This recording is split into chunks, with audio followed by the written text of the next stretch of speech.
Welcome to LCRL's Liberty Alert in Washington, D.C. with your host, Dr. Gregory Seltz. Talking two kingdom citizenship, bold biblical principles for a robust public Christian life. And now, your host, Dr. Gregory Seltz.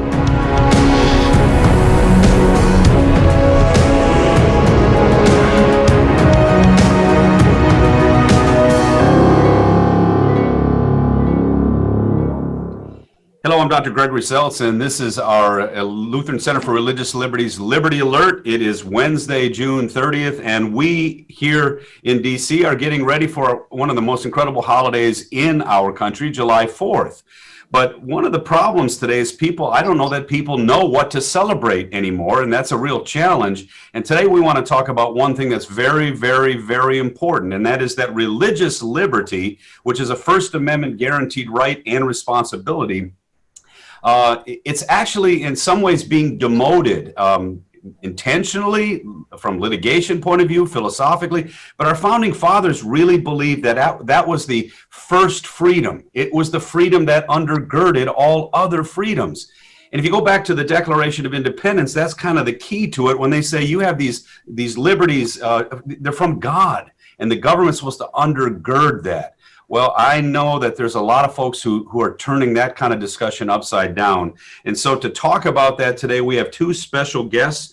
We have Jeremy Dys from First Liberty Institute. They've been on the front lines battling these things from a litigation standpoint. Jeremy, welcome to our program today. Thanks so much for having me. And we also have Tim Goeglein, our good friend from Focus on the Family, and we've talked about these issues again, and he's going to bring his unique perspective on this as well. Tim, welcome to the program. Thank you, Greg. Okay. Well, listen, guys, let me just start it off. Am I overstating the case? I mean, is there a battle going on at this stage where people are kind of retranslating or submitting or demoting, if you will, religious liberty as if it's just one freedom among many, or even a freedom we don't need anymore? And so what about the litigation? What about the legislation? What about the regulation? So, Jeremy, why don't we start with you and say, what are you seeing out there? Yeah, no, there is undoubtedly an effort to undermine freedom generally, and especially they begin by undermining religious freedom, because if there is a competitor to the almighty government, then government is not almighty. And so there's always going to be that higher power that has to be, I guess, sort of defended in the civil context in order to maintain that accountability to our leaders and fellowship. You know, we are certainly facing a lot of issues. I mean, we just recently saw the opinion by the Supreme Court of the United States on Fulton versus the city of Philadelphia, where the city of Philadelphia was trying to force people of faith to violate their faith if they wanted to continue to provide adoption services, something that they had been doing since 1798 in the city of Philadelphia. Right. And that's just going to continue to get worse and worse. And that's just one non-discrimination law among thousands across the country that is being enforced like this. But even as things are bad now, I think it's important for us to remember, even at the beginning of this conversation, that the things were this bad at the beginning of our republic as well. Maybe not on the issue of religious liberty per se, but certainly on the issue of freedom, where the American people really did not have the freedom that they needed to have as an elected people, or as a people that were endowed by their creator with these certain inalienable rights that our Declaration of Independence talks about. And if we have those freedoms, this is what the founding fathers were all talking about. If we have those freedoms, then government that is properly instituted among men will protect those freedoms, not because government is so generous and kind and loving and giving, but because our Creator requires it of our humanity. And so government is actually instituted among men. We form a more perfect union, to borrow from the Constitution, to be able to secure these blessings of liberty, according to the preamble again.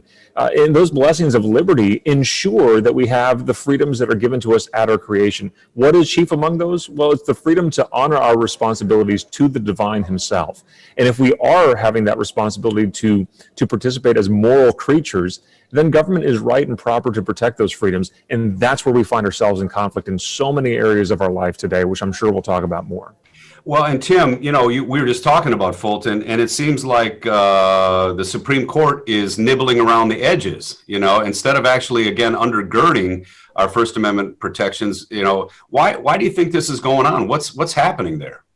Well, may just take one step back, Greg, in light of your first question and Jeremy's response, and then to answer very directly. I don't think it's a coincidence that the Supreme Court case most recently testing our religious liberty, the Fulton case that you mentioned, was anchored in Philadelphia. Philadelphia is the city where our country was formally born. We are having a massive debate in our country right now about whether the United States of America was actually founded in Philadelphia in 1776 with the Declaration of Independence, or whether, contra what is truth, 1776, whether we were in fact founded in 1619 when slaver ships came to the mid-Atlantic coast. We all know that the United States of America was not founded in 1619. That's a lie. It was founded in 1776. Right. But to your question, Greg, and to Jeremy's response, we are unfortunately suffering in some parts of our country from cultural and historic illiteracy. Independence Day, July 4th, is about centrally the celebration of the birth of the United States of America, concurrent to the birth of religious liberty, formally, codified in a declaration that, of course, will eventually lead to the Constitution. But the Declaration of Independence, we have to remember, drafted by Thomas Jefferson, and within earshot, eventually, of the chief author and architect of our Constitution, James Madison, a fellow Virginian. And Madison, this is so crucial, Greg, this is James Madison, the author of our Constitution. He famously wrote that conscience is the most sacred of all properties. I think we have to absorb and really reflect on these powerful words from James Madison, that conscience is the most sacred of all property. I mean, that is a dramatic statement. And the fact that the Archdiocese of Philadelphia, in the Fulton Supreme Court case, actually had to go to our nation's highest court to say that it's unconstitutional, to practice our religious liberty and to do adoptions and foster care in the city of brotherly love, the birth city of our nation, I think is a good and important metaphor for where we are at regarding the massive debate over conscience rights and religious liberty. And that's where I want to go with this next, because Jeremy, I think sometimes when we get into legislation, when we get into litigation and all that, we start talking about religious liberty, and our people are being told that somehow a belief in a higher authority or a higher law, I think that's how you said it. You talked about a higher law, that somehow that is muddling up the discussion, where we know that if there's a higher law that the state cannot usurp, it actually provides a space for us as citizens to actually exist, where the state cannot usurp our ability to be who we are. And it seems to me that people are interpreting this new way of religious liberty as if my conscience is just what I think it is. The founding fathers actually believed they're being created by God, the moral conscience that's kind of written in every human being, that was going to be the thing that actually pushed back on the tyrannical state or the mob that could be a tyranny as well. So, you get involved in legislation. I know you don't talk about God a lot, but, when you start to talk about this stuff, if you don't believe that there's a God and you don't believe in a higher authority, you're going to eventually lose your liberty, right? Well, you will, and here's why you will lose your liberty, is because you're going to begin to believe that government actors, government officials, whether they be elected officials or appointed, or perhaps even tyrants or kings that have been self-declared divine right rulers, so to speak, they will begin to fill that void. Now, see, here's the genius of the founding fathers and the experiment in the American brand of liberty.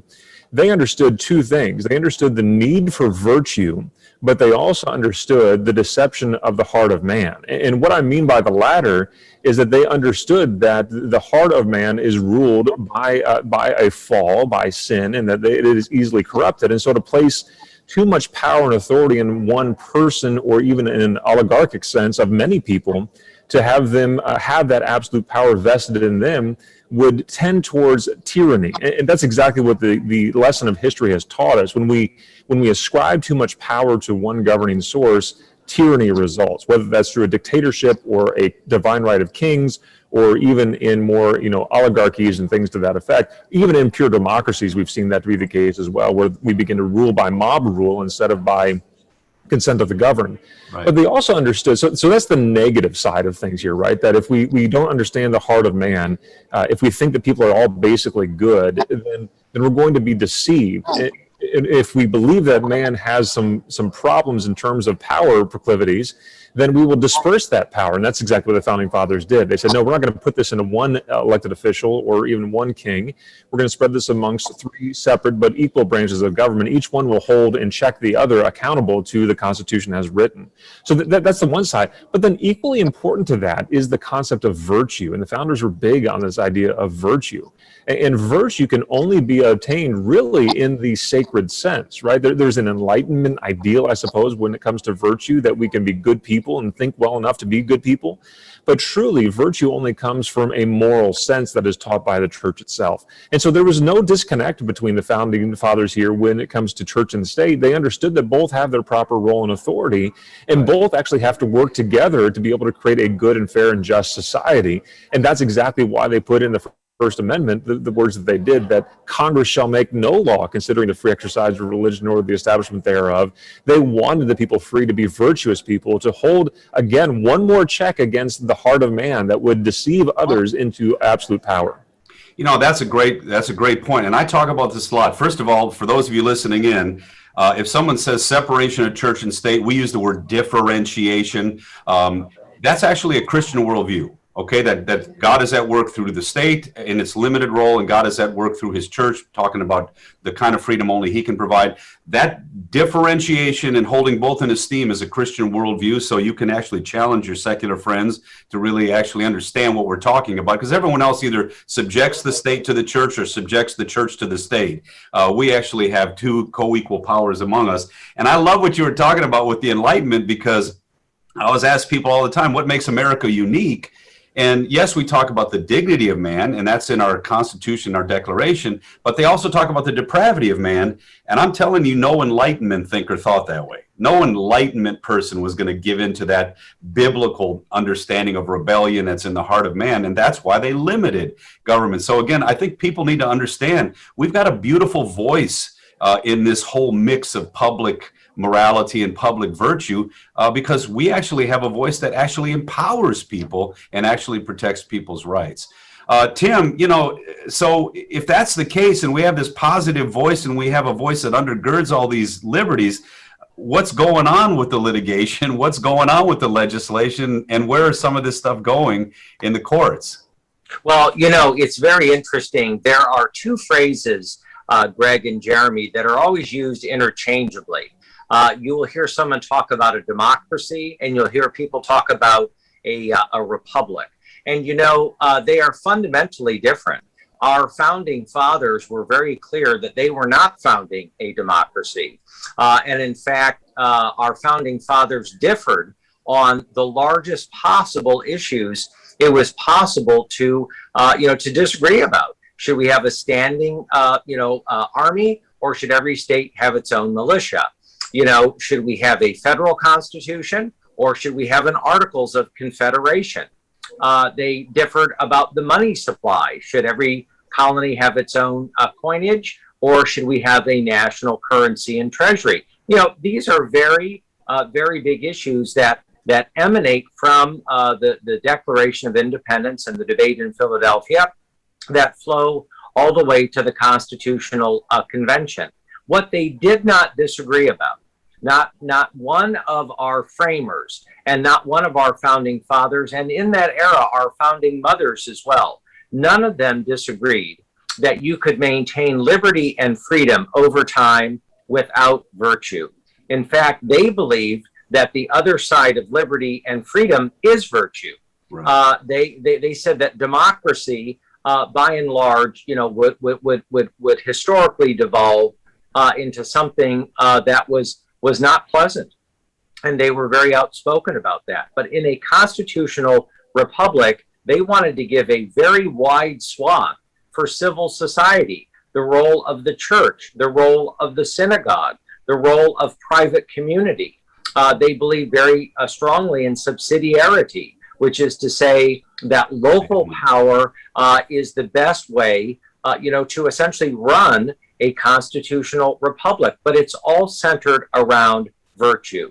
They feared unlimited freedom. They often spoke about and wrote about no freedom or no liberty for license, for vice. They felt that without that inner moral check, among a group of mostly dissenting Protestants, right? That's the story of the founding of America. But biblical Christianity, the reality of the Godhead, is very central, and our relationship with our Creator. These are in our founding documents. Well, and that's, again, excellent to remind us of that. In the 20th century, if it did anything for us, it showed us that once we start to create this thing called the secular benevolent state, it unleashed violence and it unleashed tyranny throughout the world like we've never seen before. And, again, as a person of history, I know all of you guys are, as people of history, you're like, why would you want to keep kind of trying to replicate that? I know that shows our rebellion against, again, the God who actually created us and redeemed us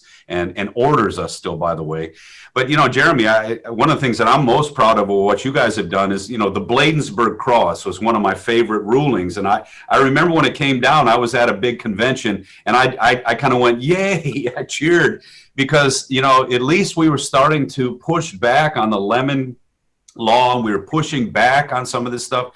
Tell us a little bit, again, tell us some of the good news, but tell us from your point of view, again, some of the concerns that are out there. Because, we're proud of a country that allows us to be free and then be free to be virtuous people for others. Why would people be wanting to turn that on its head? Yeah, look, it's there's good news here, and there's really good news here because what the Bladensburg Cross case did is provide for us more freedom than you and I have known in our lifetime. Right. Think about that. We had a case that existed before I was born, 40 some odd years ago. Let's leave it at that. That called into question any would enter into the public square, whether that's symbology, a memorial, or even language on public property that would be used by government officials even. So that would always be, there was this kind of mystic, ethereal man that would show up called the reasonable observer. And every time he did, he was very unreasonable when he showed up and overruled the freedom that was at place in these things. What the American Legion case did, the Bladensburg Cross case, remember the facts of this case, is a 40-foot Veterans Memorial from World War I in Bladensburg, Maryland, is in the shape of a cross. Why a cross? Because that's what the mothers of the men who died serving freedom in World War I chose to honor their memory. It was the universal symbol for selfless sacrifice that was very consistent with how the graves were marked in European battlefields and all around the world at the time. That's why they had that on there. In the Cross Memorial itself, if you go further into its history, is really remarkable in a couple of respects. One, the men that are listed on there, 39 men from Prince George's County, Maryland, they're listed on there in alphabetical order. Well, why is that significant? Because there are African American and white men on that memorial. They said, look, we fought in unity. We're gonna be memorialized in unity as well. That's significant because a month after his dedication, Woodrow Wilson hosts the KKK rally in Washington, D.C. 30,000 Klansmen show up to try to divide our nation. And here's this memorial that's actually uniting a country and a community. So those are all just kind of colorful backgrounds for us to understand the importance of this memorial and what it has meant to this community for years. And what the Supreme Court did in that case was to say that the burden of proof is now shifted. The reasonable observer is no longer here. He doesn't really have a role to play anymore. The court said that if you see religious symbols or language or things like that on public property, the presumption is now that those are constitutional. Why? Because there is a long-standing tradition in history in our country to recognize the role of religion in our society, and that includes on our memorials, in our symbols, and even in our speech. And so now the presumption is that a memorial like the Bladensburg Cross is going to be presumed to be constitutional. And the other side, who would seek to drive religion out of our republic, they now bear the burden of proving just how badly it falls outside of that longstanding tradition of our country. That's a very high hurdle to go through. And I can tell you, as a litigator who practices in this area daily, that's going to be very difficult for the other side to understand. So my good news is that there is a lot of freedom available for us, more so than we've had in our lifetimes right now. Now, there's more challenges ahead. We have the free exercise clause we've got to battle on here, and that was the big debate amongst the concurring opinions in Fulton here recently. The Supreme Court justices are saying, look, there's a really bad case here that has really hamstrung the free exercise clause of the First Amendment. We need to do something about that. So I'm reminded to kind of bear in the discussion we've been having with the Founding Fathers here, I'm reminded of Ben Franklin's famous retort when someone asked him, coming out of Independence Hall, what government had been created. And he said, we've created a republic, if you can keep it. And so that falls upon you and it falls upon me to do our part, each in its own sphere, to ensure that that freedom is kept, that our republic is well and truly kept. We are, after all, a government of, by, and for the people. And therefore, you and I have a grave responsibility to ensure that this freedom transmits from this generation to the next one. It will not go down in our bloodstream. We better talk about it around the kitchen table. And that's one of the reasons why, when we even talk about differentiation of church and state, and, Jesus says, give to Caesar what is Caesar's, give to God what is God's. And our, we talk about how God is at work to preserve the world through outward observance of his law and to save the world, because he actually comes and saves us by grace through faith, through the cross and through the resurrection. And when we differentiate that work, we're actually, like you said, honoring this. But what's amazing to me is people don't understand that in Jesus' day, or Paul's day, if you want to use the example of Paul, you weren't really a citizen, even if you were a Roman citizen. You were a subject. America turned the whole Caesar on top, subject on the bottom, turned it upside down. And like you just said, we've been given, we're not asking what are the princes supposed to do for us. The Constitution actually emboldens us to be the princes of our own life. And it limits the government's responsibility to us, but it frees us to take responsibility for our own life. So if people won't live this citizenship, I'll guarantee you there will be someone who will be happy to usurp that responsibility in your life. And that's why, Tim, focus on the family. I say one of the best ways to deal with this is to talk about why the family is so important. And we see the dissolution of the family. We see the destruction of the family. I'm an urban guy all my life. The biggest issue is the destruction of the family, because you can't have enough police and you can't have enough government to take the role of the family, which is a civilizing force as well as a force of love in people's lives. So, again, talk to our people a little bit about what they can already do now with the citizenship they already have and how they can be proud of that in sharing it with their neighbors. Well, the natural nuclear family is the first civilization, and the American experience is founded first and foremost on God, and the nuclear family is completely and totally consistent with the founding of a constitutional republic.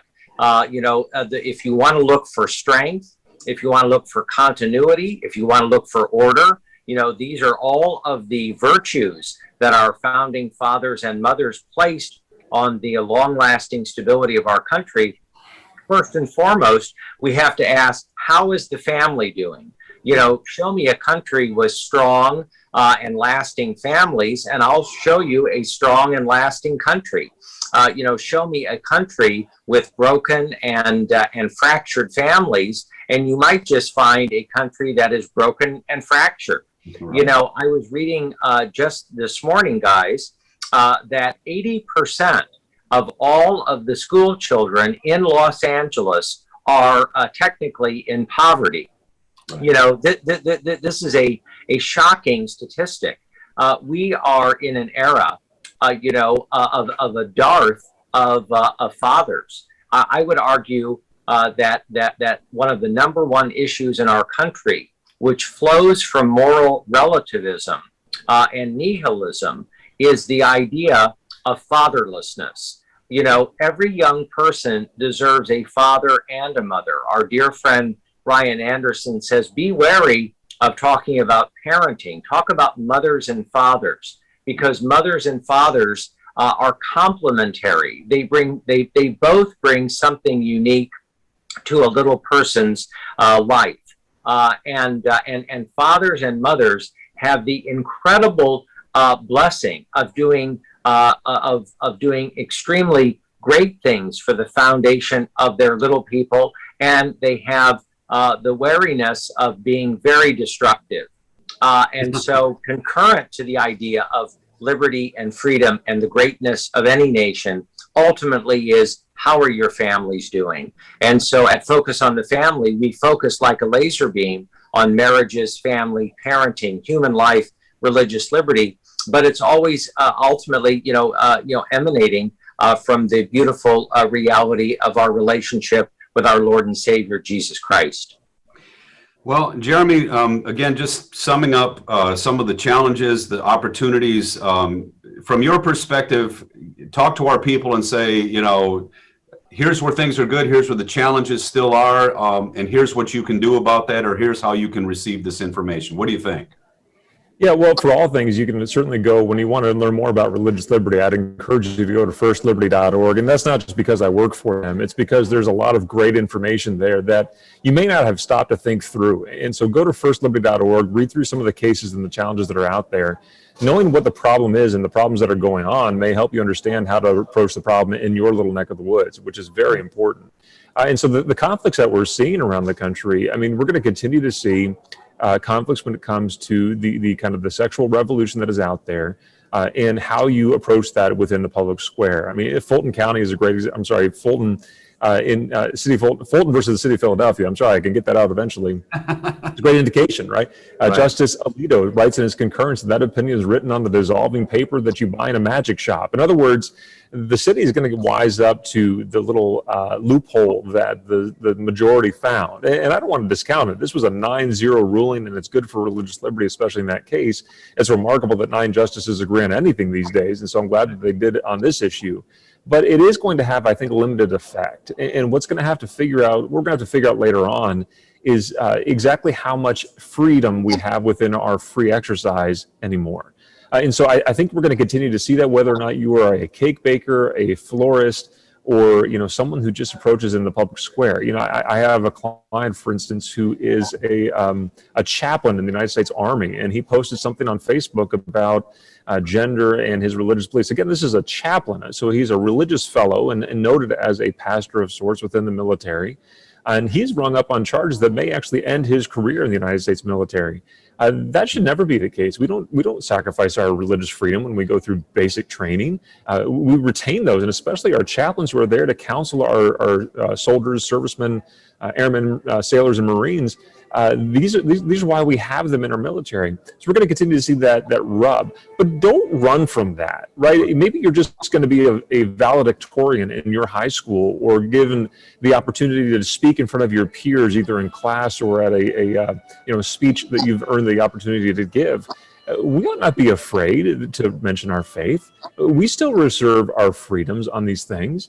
And so feel free to speak out about your faith, especially if you're in the school context. How about in employment? We may be concerned about our rights of conscience in employment. Well, there's actually a law on this. Title VII of the Equal Employment, or the Civil Rights Act of 1967, which governs religious exercise within the employment context, gives us a lot of protections when it comes to our faith.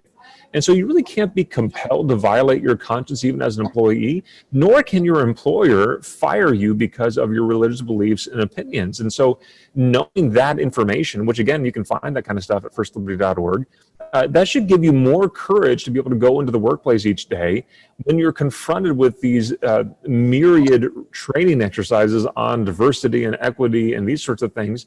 You have every right to be able to talk about your faith in response to those things. And if they take disciplinary action against you because of it all, there is actually still good law on this that the employer themselves could be found liable. So don't be afraid to speak up on these things. We want to do so with grace and with kindness, of course. I hope that you're always approaching everything you do in your life that way. But make sure you understand that you do have the freedoms that are out there. And there have been a lot of lawmakers that have gone to a lot of great lengths to make sure that those laws stay in the books. And I also ought to mention, maybe self-servingly, there's been a lot of lawyers that have gone to battle to protect those freedoms as well. So we want you to use those, because if you don't exercise your freedoms, we're going to lose them. And I think, Tim, in closing too, when you think about this, people need to understand that exercising their religious liberty, even for those who may not see it as an important thing, you are protecting even people whom we disagree. You're protecting their liberties too. You're not just defending yourself and defending the church. As we said, if it's the first freedom, which our founding fathers thought it was and said it was, then it does protect the liberty of all. And, you and I both now are going to be involved in a case coming forward from Finland. My grandparents are Finnish, and Pastor Pohjola and the Representative Räisänen over there, they've been convicted of, or they're actually been arrested on ethnic agitation laws, and I call them secular blasphemy laws. And it's amazing that something like that would be in a Western culture that really did honor the Bible and its founding. And I'm saying that if we don't push back on this stuff, I think rightly, this kind of stuff is coming our way. And I think the Equality Act already talks about that. So again, tell our people, the exercising of our faith, which is a very positive thing, it also protects the liberty of people who may not even believe in our faith too, and so we have this responsibility of wearing our faith properly on our sleeve and engaging these moral issues in the public square, because all law is moral.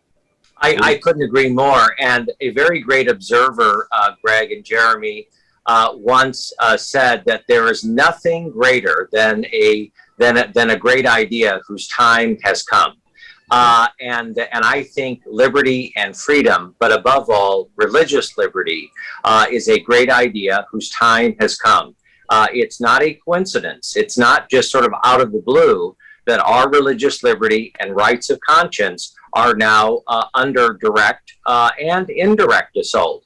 And the question, and I think it's the largest historical question of this era, is are people of faith, and many people of no faith, are they willing to step up and say that religious liberty and free consciences are really good for constitutional republics? I believe, and I'm hopeful, that there are millions of people who agree with us and who are eager to exercise those constitutional muscles. I really do have that hope, and I'm certainly in prayer about it, because I think it's consonant with the greatness of this extraordinary country as we celebrate Independence Day.